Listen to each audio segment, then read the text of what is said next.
લાગે કે એ જે આરોપીઓ છે તે એ બે પીઆઈ છે, એલસીબીના પીઆઈ અને રાજપીપળા ટાઉનના પીઆઈ, એમના સગા હોય એ રીતે એમને બચાવવાનો પ્રયાસ કરી રહ્યા છે. એ લોકો અગાઉ કેટલા લોકોને મારઝૂડ કરી વૈરાજ, ને વચ્ચે તો એમને બોર મારેલું કે અમારા વિસ્તારમાં કોઈ આવું નહીં.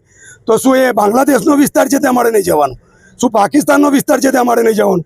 આવી નુક્કાગીરી કરે તે લોકોને આ લોકો છાવડી રહ્યા.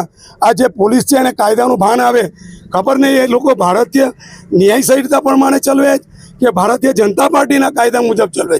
નર્મદા જિલ્લાના રાજપીપળા ખાતે એક તરફ નગરપાલિકાના જે મતોની ગણતરી ચાલી રહી હતી, ત્યારે રાજપીપળા નગરપાલિકાના પૂર્વ પ્રમુખ ઉપર કથિત રીતે કેટલાક લોકોએ જે કાઉન્ટિંગ સેન્ટર હતું એની અંદર જ હુમલો કર્યો હતો અને તેમને માર્યો હતો.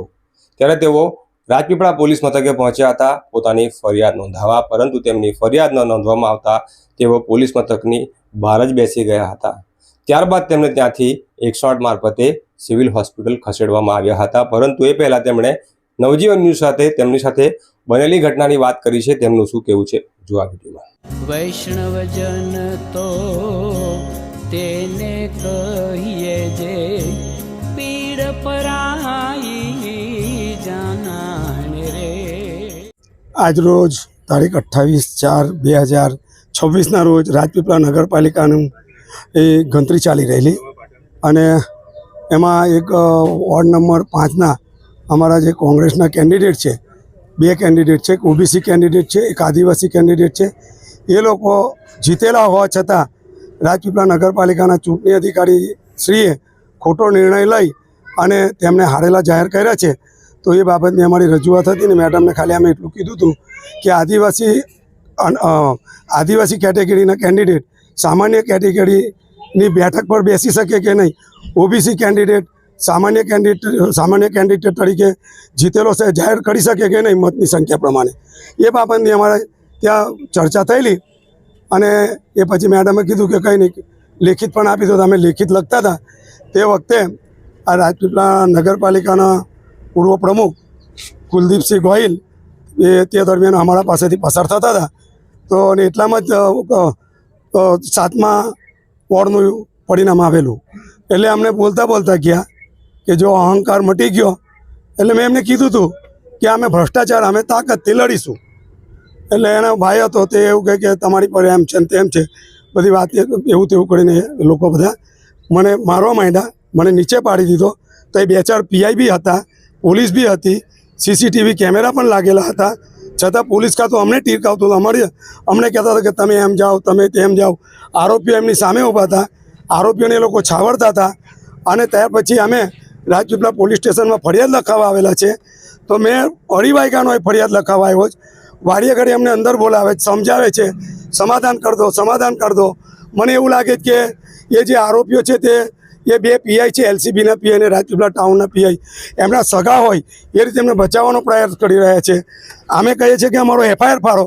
તો એ પીઆઈ બંને પીઆઈ એવું કે તમે લેખિત આપો. તો અમારે કહેવાનું કે ભારતીય ન્યાય સંહિતાની અંદર અમારે લેખિત આપવાનું છે. અમારે અરજદારે પીએસઓ પાસે અમે બોલીએ તો અમારી ફરિયાદ તમે લખો કે નહીં એનો અમે લેખિત માંગીએ, એવું પણ નથી આપતા. ને તમે એવું કે સમાધાન કરી દો. આરોપીઓને બચાવ કરે છે એ લોકો. ને મને એવું લાગે કે એ લોકોને ભાજપની ધાક લાગે પોલીસને. તો પોલીસને મારે કહેવાનું કે જે તમે ખાકી વર્દી પહેરીને એ અમારા ટેક્સમાંથી તમે પહેરો છો. આ પોલીસ સ્ટેશનની એ દિવાલો બનીને ને કલર લાગ્યો જે અમારા ટેક્સમાંથી છે, બરાબર. ને પોલીસ સ્ટેશનમાં બધો પગાર એ અમારા પ્રજાના ટેક્સમાંથી લે જ. એટલે અમારી માંગણી છે કે પ્રજાનું રક્ષણ થવું જોઈએ. આ જે લોકો જે મને મારઝૂડ કરી છે એ લોકો અગાઉ કેટલા લોકોને મારઝૂડ કરી વૈરાજ, ને વચ્ચે તો એમને બોર મારેલું કે અમારા વિસ્તારમાં કોઈ આવું નહીં. તો શું એ બાંગ્લાદેશનો વિસ્તાર છે તે અમારે નહીં જવાનું? શું પાકિસ્તાનનો વિસ્તાર છે તે અમારે નહીં જવાનું? આવી નુક્કાગીરી કરે તે લોકોને આ લોકો છાવડી રહ્યા. એટલે આ ખરેખર દુઃખજનક બાબત છે. અમારો એફઆઈઆર ફાડતા નથી. મને ભૂખ પણ લાગી, મને ચક્કર પણ આવે. ના છૂટકે મારે એમને 108 બોલાવી અને મારે દવાખાને જવું પડશે. મને બોલવાની પણ તકલીફ પડે છે, પણ પોલીસ ખાતાને કોઈ દયા નહીં આવતી. અને મેં ત્યાં દવાખાને હાજર થઈ અને પછી ના છૂટકે અમારે ભજન મંડળીઓ લાવી ને એ ભજન કીર્તન પણ કરવું પડશે, જેથી કરી આ જે પોલીસ છે એને કાયદાનું ભાન આવે.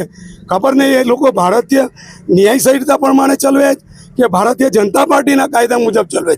એટલે અમારી ખુલ્લી માંગ છે, અમારો વહેલામાં વહેલી તકે ભારતના નાગરિક તરીકે મારો FIR નોંધે તેવી મારી એક નમ્રભરી અપીલ છે.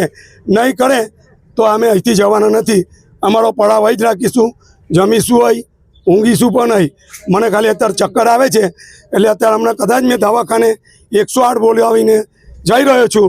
પછી ત્યાંથી સારવાર લઈને તરત પાછો આવીશ એવી મારી આ વિનંતી છે ને માંગણી છે.